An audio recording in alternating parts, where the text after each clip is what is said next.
Hello दोस्तों, welcome to my channel. Chapter की starting में देखते हैं। एरिया लॉयड को देखकर सोचती है, क्या वह मुझे फिर से भगा देगा। लॉयड का पैंथर एरिया की तरफ आता है। एरिया उसे छूने लगती है और बोलती है, इसका कलर तो बिल्कुल लॉयड के बालों की तरह है। पैंथर उसे अपने आप को छूने नहीं देता। एरिया सोचती है, यदि वह पहले मेरे पास आने के बाद मेरे स्पर्श से बचता है तो मुझे क्या करना चाहिए। लॉयड यह सब देख रहा होता है। वो बोलता है, ये लोग क्या कर रहे हैं। लॉयड एरिया से पूछता है, मैंने सुना है कि जब मैं यहाँ से गया था तो तुमने कभी भी मेरे द्वारा दिए गए अधिकार का उपयोग नहीं किया, लेकिन अब यह अधिकार तुम्हारे पास नहीं रहेगा। लॉयड उसे बोलता है, मैं तुम्हें बिना घर और पैसे के बाहर निकाल सकता हूँ, अगर तुम ऐसा ही चाहती हो तो। एरिया फिर से अपना हाथ आगे बढ़ाती है पैंथर को छूने के लिए। लॉयड उसे रोकने की कोशिश करता है। एरिया की इस कोशिश में उसे चोट लग जाती है। एरिया सोचती है, अगर वह चाहता तो मुझे मार सकता था, लेकिन सौभाग्य से मुझे केवल एक चोट आई है। लॉयड एरिया के पास आकर उसे चिंतित नजरों से देखता है और उसे बोलता है, क्या तुम्हारा दिमाग खराब है? तुमने उसे छूने की क्यों कोशिश की? चलो छोड़ो, तुम्हें कहना बेकार है। तुम मुझे अपना हाथ दो। लॉयड सोचता है, ये कितनी लापरवाह है। वह सोचती है कि इस तरह किसी से भी मदद ले सकती है। क्या पागलपन है। लॉयड एरिया के हाथ को एक लकड़ी के टुकड़े के सहारे बांध देता है। एरिया सोचती है, यह क्यों, मेरी तो हड्डी भी नहीं टूटी। लॉयड उससे कहता है, तुम इतनी कमजोर कैसे हो? क्या तुम इसके लिए योजना बना रही थी? जब भी मैं तुम्हें यहाँ से बाहर निकालने की कोशिश करता हूँ, तुम्हें कुछ न कुछ चोट लग जाती है। एरिया बोलती है, ये योजना कैसे हुई? लॉयड बोलता है, मैं तुम्हारे लिए चिंतित हूँ, यह तुम्हारी एक योजना है। एरिया बोलती है, क्या तुम मेरे लिए चिंतित हो? लॉयड उसका जवाब नहीं देता है। लॉयड उसे जाते हुए बोलता है, तुम इस बार ठीक हो जाओगी तो सच में यहाँ से चले जाना। एरिया उसकी तरफ देखती है। लॉयड बोलता है, तुम मेरी तरफ ऐसे क्यों देख रही हो? एरिया बोलती है, मैं सोच रही हूँ कि ये पैंथर अपने मालिक जैसा ही दिखता है। लॉयड उसे बोलता है, डॉक्टर उस तरफ हैं, तो जल्दी जाओ। एरिया मुस्कुराते हुए बोलती है, वह तो सच में उदार है। फिर हम देखते हैं, एरिया लाइब्रेरी में अपने गाने का अभ्यास कर रही होती है। लाइव का गाना, शांति का गाना। जब वह उपचार वाला गाना गाने जाती है, तब वह गा नहीं पाती है। एरिया सोचती है, इतने दिन हो गए, लेकिन मेरे गाने में अभी भी कोई बदलाव नहीं आया है। मैं सभी तरह के गाने गा सकती हूँ, लेकिन जब भी मैं उपचार वाला गाना गाने जाती हूँ, तब मैं उसे गा नहीं। लेकिन मुझे जल्द ही इसको सीखना होगा, क्योंकि जल्द ही ग्रैंड डुकनेस की हालत गंभीर होने वाली हो। एरिया सोचती है, मैं अपने पास्ट लाइफ में इससे भी ज़्यादा लेवल में पहुँच गई थी, तो मुझे लगता है कि इस बार भी मैं ऐसा कर सकती हूँ। इसके लिए मुझे क्या करना होगा? फिर उसे एक ख्याल आता है। इस रुक महल में आने से पहले जब वह बैरियर को पार कर रही थी, तब उसने देखा कि वह एक इल्यूशन बैरियर है, जो केवल एक पावरफुल व्यक्ति ही बना सकता है, जिसकी पावर कई लेवल की हो। एरिया सोचती है, चूंकि सभी की एनर्जी एक समान ही होती है, चाहे कोई किसी भी प्रकार का व्यक्ति क्यों न हो, उसके पास मेरे लिए एक बेहतर उपाय हो सकता है। बस मुझे यही पता करना होगा कि वह किस प्रकार की एनर्जी पर काम करता है। यह सब वह लाइब्रेरी से बाहर निकलकर सोच रही होती है। अचानक वह एक आदमी से टकराती है, जिसके पास बहुत सारे डॉक्यूमेंट होते हैं। एरिया उसे देखकर सोचती है, यह क्या है? वह आदमी बोलता है, क्या तुम्हारी आंखें नहीं हैं? मिस, मुझे माफ कर दीजिए, मैंने आपको देखा नहीं। कहीं आपको चोट तो नहीं लगी? एरिया उससे पूछती है, तुम कौन हो? वह आदमी बोलता है, मेरा नाम रायसेन स्टुअर्ट है। एरिया बोलती है, तुम एक लेखक यहाँ क्या कर रहे हो? वह आदमी बोलता है, डॉक्यूमेंट को व्यवस्थित करने के लिए लेखकों का रिकॉर्ड होना बहुत ज़्यादा ज़रूरी है। एरिया सोचती है, इन परिस्थितियों को देखते हुए यह कोई अजीब बात नहीं लग रही है। वह आदमी वहां से जाने लगता है। एरिया उसे देख रही होती है। वह आदमी सोचता है, यह मुझे ऐसे क्यों देख रही है? क्या उसने यह डॉक्यूमेंट पढ़ लिए हैं? फिर वह सोचता है, ऐसा नहीं हो सकता। वह एक छोटी सी बच्ची इतनी छोटे अक्षरों को नहीं पढ़ सकती। भले ही वह इस महल में अपनी इच्छा अनुसार घूम रही है, लेकिन जल्द ही उसे यहाँ से बाहर निकाल दिया जाएगा। जिस दिन ग्रैंड डुगनेस की मृत्यु हो जाएगी, उस दिन इस बच्चे को यहाँ से बाहर निकाल दिया जाएगा। एरिया सोचती है, मुझे इसे देखकर ऐसा लग रहा है कि यह कोई गलत काम करने वाला है। एरिया उस आदमी को खिड़की से देखती है, वो डॉक्यूमेंट ले जा रहा होता है। एरिया एक सीटी बजाती है, वहां पर बहुत सारे बर्ड आ जाते हैं। एरिया उन बर्ड्स को बोलती है, उस पर हमला करो। सभी बर्ड्स उस डॉक्यूमेंट को खराब कर देते हैं। इसके बाद एरिया वहां से जाने लगती है। वह सोचती है, मुझे जल्दी ही उस व्यक्ति से मिलना होगा जिससे मैं अपने गाने में कुछ परिवर्तन ला सकूं। लेकिन मेरे पास उन्हें ढूंढने के लिए इधर-उधर पूछने का समय नहीं है, तो मुझे क्या करना चाहिए? फिर उसके पास भागते हुए वही डॉग आता है। एरिया उसके सिर पे हाथ फेरकर बोलती है, सिल्वर, हम बहुत समय के बाद मिल रहे हैं। एरिया उससे पूछती है, क्या तुम्हें ऐसे व्यक्ति के बारे में मालूम है जो तुम्हारे मास्टर के बाद, लॉयड के बाद और मेरे बाद अधिक शक्तिशाली हो? एरिया बोलती है, क्या मुझे तुम वहां ले जाओगे? डॉग सिर हिलाता है। वह डॉग एरिया को ईस्टर्न टावर में ले आता है। एरिया सोचती है, ग्रैंड डूक महल में 2 ही टावर है। यह उनमें से एक है और टावर के सबसे ऊंची मंजिल पर वह एक कमरा है। एरिया उस टावर के कमरे के बाहर पहुंचती है। वह सोचती है, क्या वह आदमी यहीं रहता है? एरिया दरवाजे पर आवाज देती है, लेकिन उसे कोई नहीं खोलता है। एरिया सोचती है, मुझे लग रहा है कि अंदर कोई आदमी है, लेकिन वह बिन बुलाए अतिथि को इग्नोर कर रहा है। एरिया उस दरवाजे को खोलती है। डॉग एरिया से पहले उस दरवाजे के अंदर जाता है। एरिया उस दरवाजे के अंदर जाती है और देखकर बोलती है, यह क्या है? फिर वह जादूगर एरिया के सामने आता है और उसे बोलता है, मैंने दरवाजा नहीं खोला तो तुमने दरवाजा तोड़ दिया। यही कारण है कि लोग कहते हैं, एक पंख के पक्षी एक साथ झुंड में रहते हैं और तुमने इस वैलेंटाइन के महल में आकर बहुत अच्छा किया। एरिया उससे माफी मांगती है और बोलती है, मैं आपसे मिलना चाहती थी। वो जादूगर बोलता है, हाँ हाँ बिल्कुल, मैं इस महल का जादूगर जो हूँ, कलीन। एरिया सोचती है, दूसरे जादूगर की शक्ति उधार लेना गैर कानूनी होता है, लेकिन मुझे लगता है कि यह कानून वैलेंटाइन पर लागू नहीं होता। कानून का एक अपराधी इतने खुलेआम महल के एक टावर में निवास कर रहा है। यह वास्तव में डिमॉन महल के लिए उपयुक्त है। जादूगर उसकी ओर देखकर सोचता है, एक परेशान करने वाला बच्चा। वह मुझे एक आम जादूगर समझती है, जैसे बाकी बच्चे समझते हैं। जादूगर एरिया को धक्का देते हुए बोलता है, यह बच्चों का खेलने का मैदान नहीं है। मैं कोई ऐसा जादूगर नहीं हूँ जो तुम्हारी इच्छा को पूरा कर सकता हूँ। मुझे बहुत काम है। मेरे पास तुम्हारे लिए समय बिल्कुल भी नहीं है। एरिया उसे बोलती है, मैं यहाँ एनर्जी का उपयोग कैसे करते हैं वह सीखने आई हूँ। जादूगर सोचता है, मैंने सोचा था कि वह अन्य बच्चों की तरह मुझे जादू का प्रयोग करना सिखाने के लिए बहुत गुस्सा करेगी। जादूगर उससे पूछता है, क्या तुम एनर्जी का उपयोग करना जानती हो? जैसा कि तुम जानती ही होगी, एनर्जी एक ऐसा शब्द है जिसका उपयोग रहस्यमय शक्तियों का वर्णन करने के लिए किया जाता है, जैसे कि मन, शक्ति, जादूगर शक्ति और पौराणिक एनर्जी। सभी मनुष्यों में एनर्जी होती है, लेकिन हर कोई इसे नियंत्रण नहीं कर सकता। प्रतिभा को छोड़कर यदि किसी के पास पर्याप्त एनर्जी ना हो तो वह उसी क्षण मर जाता है।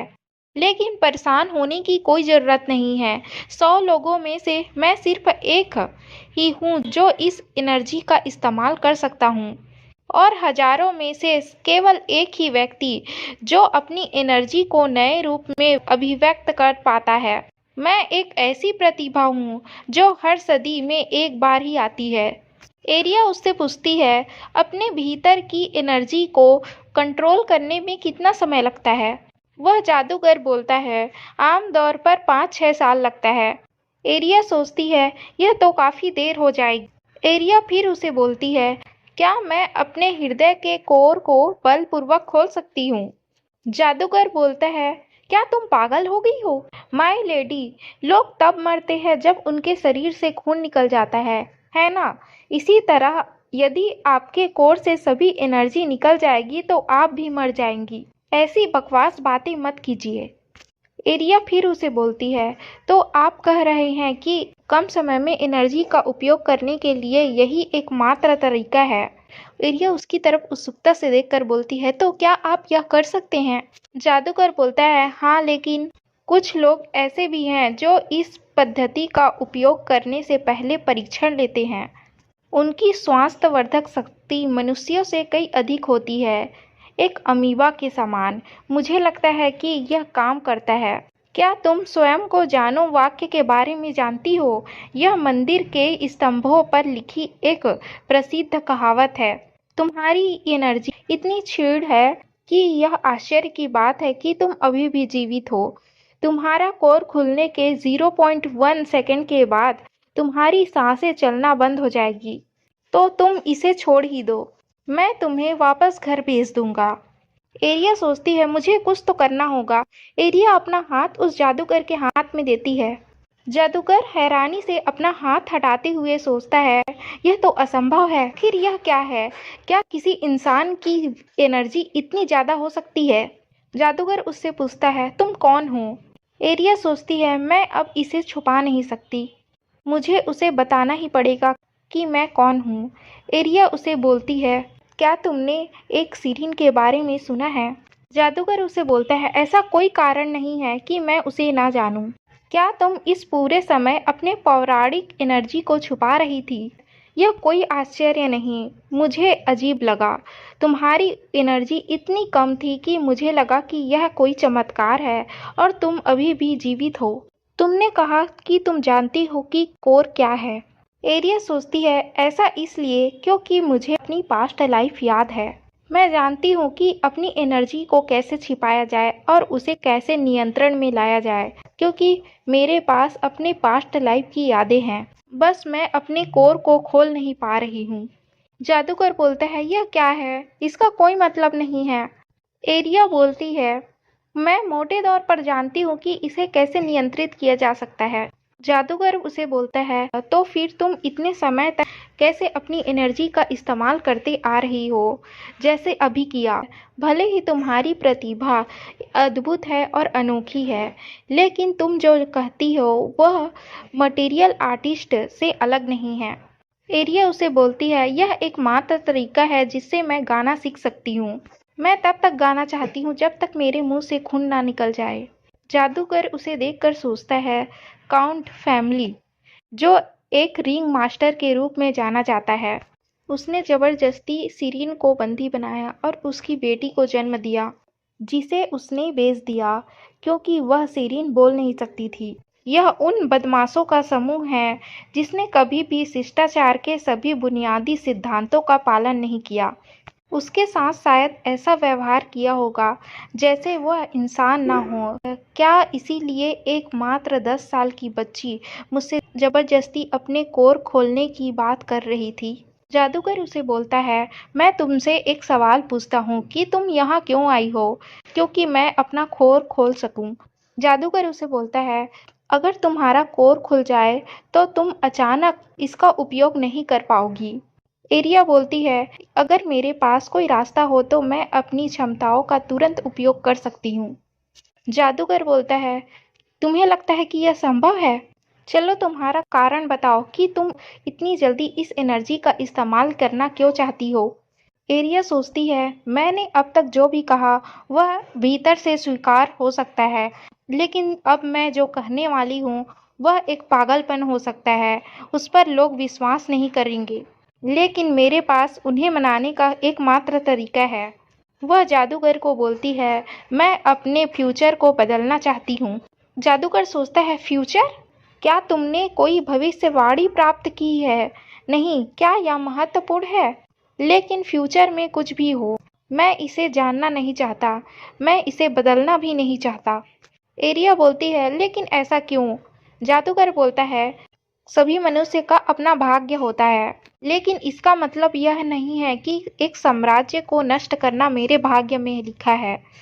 मुझे यह भाग्य क्यों ढूंढना पड़ रहा है, सिर्फ इसीलिए मैं इस दुनिया में पैदा हुआ हूँ। एरिया बोलती है, क्या तुम कहना चाहते हो कि यह सब गॉड का काम है? जादूगर बोलता है, गॉड हो या ना हो, मैं यह कह रहा हूँ कि इस दुनिया में चुने गए नियम और कानून हैं। भले ही दुनिया अव्यवस्थित दिख रही हो, लेकिन सच यह है, यह सब कुछ चुने हुए नियम के अनुसार चल रहा है। एरिया सोचती है, मुझे उनकी बात समझ में आ रही है कि यह संसार एक क्रम में है और मनुष्य फ्यूचर को चेंज नहीं कर सकता। फ्यूचर को बदलने का मतलब है कि आप पहले से मौजूद चीज़ों को निकाल रहे हो और उन्हें नई चीज़ों में बदल रहे हो। जादूगर बोलता है, दुनिया को आगे बढ़ाने के लिए अन्य चीज़ों को बदलने की ज़रूरत है, लेकिन इसका मतलब यह नहीं है कि अगर मैं मौजूद कानून को तोड़ूंगा तो नए कानून बनाए जाएंगे। नए लागू किए गए कानून अधिक कीमत मांगेंगे और आपके गले में फंसेंगे। यदि किसी की मृत्यु का समय वापस लाया जाए और उसे जीवित कर दिया जाए, शायद यह स्वाभाविक ही है। भुगतान खून से ही किया जाएगा। एरिया लॉयड के बारे में सोचती है, मैं उसे कैसे बचाऊंगी? मैं उसे उस रास्ते पर जाने से कैसे रोकूंगी? नहीं, मैं ऐसा नहीं होने दे सकती। एरिया कुछ सोचती है और जादूगर को बोलती है, लेकिन कुछ अलग है। जादूगर बोलता है, लेकिन क्या? एरिया बोलती है, लेकिन मैं तो फ्यूचर जानती हूँ। इससे यह स्पष्ट होता है कि यदि मुझे फ्यूचर के बारे में पता है, मैं उसे बदलने का प्रयास करूंगी। इसीलिए इसका कोई कारण नहीं है कि दुनिया मुझे इसे करने से रोके। जादूगर बोलता है, हाँ, मैंने भी इसके बारे में सोचा। एरिया बोलती है, मेरी इच्छा ही प्रकृति का नियम है। दुनिया को पता था मैं ऐसा ही व्यवहार करूंगी, फिर भी उन्होंने मुझे अकेला छोड़ दिया। इसका मतलब यह है कि मैं ही दुनिया हूँ और आपको मेरी बात माननी पड़ेगी। बेशक यह आसान नहीं होगा, हो सकता है कि मैं कुछ भी बदलने में असमर्थ रहूं, लेकिन मुझे यह करना होगा। मैं अभी भी यंग हूँ, लेकिन मुझे अभी भी पता है कि क्या सही है और क्या गलत है, तो मैं इसे बदल कर रहूँगी। अंत का इंतजार करने और कुछ ना करने के बजाय, क्योंकि मुझे डर है कि इससे मुझे क्या कीमत चुकानी पड़ेगी और मैं इसकी पूरी कीमत चुकाऊंगी। जादूगर सोचता है, क्या वह इसकी रिस्पॉन्सिबिलिटी ऐसे लेगी जैसे किसी को पता न चले? क्या वह एक भोली बच्ची है जो दुनिया को न्यायपूर्ण मानती है? वह अपनी ताकत से कुछ भी बदल सकती है। उसका जीवन अब तक आसान नहीं हो सकता था, तो वह इस पर क्यों विश्वास करती है कि यह दुनिया आसान होगी? जादूगर एरिया को बोलता है, तो मुझे साबित करो। एरिया बोलती है, तो ठीक है, लेकिन मुझे महल के बाहर जाने दो। एरिया महल से कुछ ऐसे डॉक्यूमेंट लाती है जो महल के बाहर जाने के लिए जरूरी होता है। जादूगर सोचता है, एक ट्रांसपोर्टेशन, एक जादू के साथ जो उसके धारक को महाद्वीपों के बीच भेजने की अनुमति देता है। यह कोई भी संपत्ति से ज्यादा कीमती होता है। जादूगर उसे एरिया के हाथों में देखकर सोचता है, क्या उसने यह चोरी की? जादूगर बोलता है, क्या तुम चाहती हो मैं एक ऐसी गुड़िया बनाऊं जो तुम्हारे जाने के दौरान उसकी जगह ले ले, है ना? एरिया बोलती है, हाँ। जादूगर बोलता है, फिर भी तुम्हें जल्दी लौटना होगा, क्योंकि मैं भले ही दूसरों को बहकाने में सक्षम हो सकता हूँ, लेकिन ड्रूक और प्रिंस को नहीं। एरिया बोलती है, इससे पहले कि कोई मुझे खोजे मैं वापस आ जाऊंगी। जादूगर सोचता है, मैं नहीं जानता कि मैं सही कर रहा हूँ। वह एरिया को बोलता है, चूंकि तुम्हारे पास वह ट्रांसपोर्टेशन है, अगर कोई भी चीज़ खतरनाक हो जाती है तो तुम तुरंत वापस आ जाना। एरिया उस ट्रांसपोर्टेशन को चलाने वाली होती है, तो अचानक डॉग उसके पास भागते हुए आता है। फिर एरिया उस जगह से ट्रांसपोर्ट होकर महल के बाहर पहुंच जाती है। एरिया सोचती है, यह कौन सी जगह है? फिर वह महल के बाहर का सीन देखती है। वह डॉग अभी भी उसके साथ होता है। एरिया गुस्से से बोलती है, मैंने तुम्हें कहा था ना कि तुम्हें नहीं भागना है। डॉग उदास हो जाता है। एरिया बोलती है, क्या मुझे तुम्हारी ज़रूरत है? बेशक मुझे ज़रूरत होगी। एरिया सोचती है, क्या उसे खतरा महसूस होता है? क्योंकि मैं हाल ही में पैंथर के करीब थी, लेकिन यह डॉग उस पैंथर से अलग है। एरिया उस डॉग को बोलती है, चलो तुम उगते सूरज की ओर भागो। एरिया डॉग के ऊपर सवार होकर भाग रही होती है। वह सोचती है, हर जगह इस दुनिया में जहाँ रोशनी है वहाँ अंधेरा भी है। यहाँ तक कि एक पवित्र कंट्री जिसे कहा जाता है गॉड द्वारा चुना गया है, भले ही गरीब यहाँ रात भर काम करते हो, हमेशा ऐसे लोग यहाँ होंगे जो भूखमरी से मर रहे हो। पूर्वी छोर पर एक गांव है जिसका नाम निम्न बिंदु है, जो एक खाली बंजर भूमि है। एक दिन यहाँ अपराधी लोग इकट्ठा होने लगे। अंततः गांव का परिणाम कुछ ऐसा हुआ कि दूसरे शब्दों में कहे, यह एक अजारक भूमि है जो किसी के द्वारा श्रापित नहीं है। एरिया उस गांव में पहुंच जाती है। एरिया अपने आप को कवर कर लेती है ताकि उसे कोई मत पहचाने। फिर एक आदमी नशे की हालत में उससे टकराता है। वो एरिया से बोलता है, तुम रुक जाओ, क्या तुम खो गई हो? रुको, तुम्हारे बाल का कलर बहुत अनोखा है। अगर तुम्हारा चेहरा अच्छा हुआ तो मुझे अच्छी खासी रकम मिल सकती है। क्या मुझे इसे देखना चाहिए? यह कहकर वह आदमी एरिया की तरफ हाथ बढ़ाता है। वह डॉग एरिया के आगे आ जाता है और उस पर हमला करने वाला होता है। वह आदमी यह देखकर वहां से भाग जाता है। एरिया सोचती है, मैंने तो अभी शहर में एक कदम भी नहीं रखा और मेरा लगभग अभी अपहरण होने वाला था। अब मैं समझी कि पोप ने यह स्थान क्यों छोड़ा था। वह डॉग को बोलती है, सिल्वर तुम यहाँ मेरी प्रतीक्षा करो, मैं अभी आती हूँ। अगर तुम मेरे साथ आए तो तुम बिल्कुल अलग दिखोगे क्योंकि तुम बहुत बड़े हो। अगर मैं तुम्हें ले जाती हूँ तो सभी प्रकार के अपराधी हमारी ओर दौड़ेंगे। वे तुम्हें बाजार में बेचने की कोशिश करेंगे। किसी घास या किसी चीज में तुम छिप जाओ। एरिया उस गांव में देखते हैं कि कई तरह के अपराध हो रहे थे। वह सोचती है, मुझे और भी सतर्क रहना होगा। मुझे अपनी पास्ट लाइफ याद है कि यहाँ कोई टेम्पल था, लेकिन अब यह ऐसी भूमि बन गई है जो अपना गौरव बहुत पहले खो चुकी है। किसी ने भी यह अनुमान भी नहीं लगाया होगा कि यहाँ कोई पवित्र कलाकृति छिपी होगी। एरिया अपने पास्ट लाइफ को सोचती है। फिर हम पास्ट लाइफ को देखते हैं जिसमें वो सेंट होती है जिसे जादुई कलाकृति मिलती है। वह उसे देखकर बोल रही होती है, मुझे विश्वास नहीं हो रहा कि यह सचमुच एक पवित्र कलाकृति है। मैंने बिल्कुल सही सोचा था। एक आदमी उसे बोल रहा होता है, मेरे शब्दों में बिल्कुल सही हैं। आप इसे केवल इसलिए पा सकी क्योंकि आप भी न्यूनतम की तलाश कर रही है। वो सेंट बोलती है, किसी ने सोचा होगा कि इस टेम्पल में एक पवित्र कलाकृति हो सकती है। फिर हम प्रेजेंट में आते हैं जिसमें एरिया उस टेम्पल के पास आती है। एरिया उस कलाकृति की तलाश करने लगती है। वह बोलती है, मुझे लगता है कि वह यहीं कहीं होना चाहिए। एरिया को एक गुप्त दरवाजा मिलता है। वह उसे खोलने की कोशिश करती है। फिर एक आवाज आती है। एरिया उस आवाज का पीछा करने लगती है। एरिया देखती है कि एक आदमी वहां सो रहा होता है। एरिया सोचती है कि मुझे जल्दी करना होगा इससे पहले कि यह जग जाए। एरिया उस खुफिया दरवाजे के अंदर जाती है जो जमीन के नीचे होता है। एरिया सोचती है, यहाँ तो बहुत अंधेरा है। अगर मैं सीढ़ी नहीं होती तो मैं इसे देख भी नहीं पाती। मुझे लगता है कि यहीं कहीं होना चाहिए उसे। एरिया की नज़र एक बॉक्स पर पड़ती है। वह उसे खोलती है। उसमें वही जादुई कलाकृति होती है।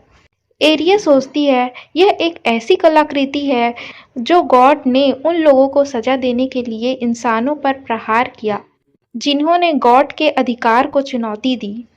उस बिजली की चपेट में आई एक छोटा सा पार्ट जो गॉड का है, जिसमें गॉड की कुछ शक्ति समाई हुई है, जिसे लोग गॉड्स जजमेंट बोलते हैं। एरिया सोचती है, मुझे जल्दी से लेकर इसे बाहर निकल जाना चाहिए।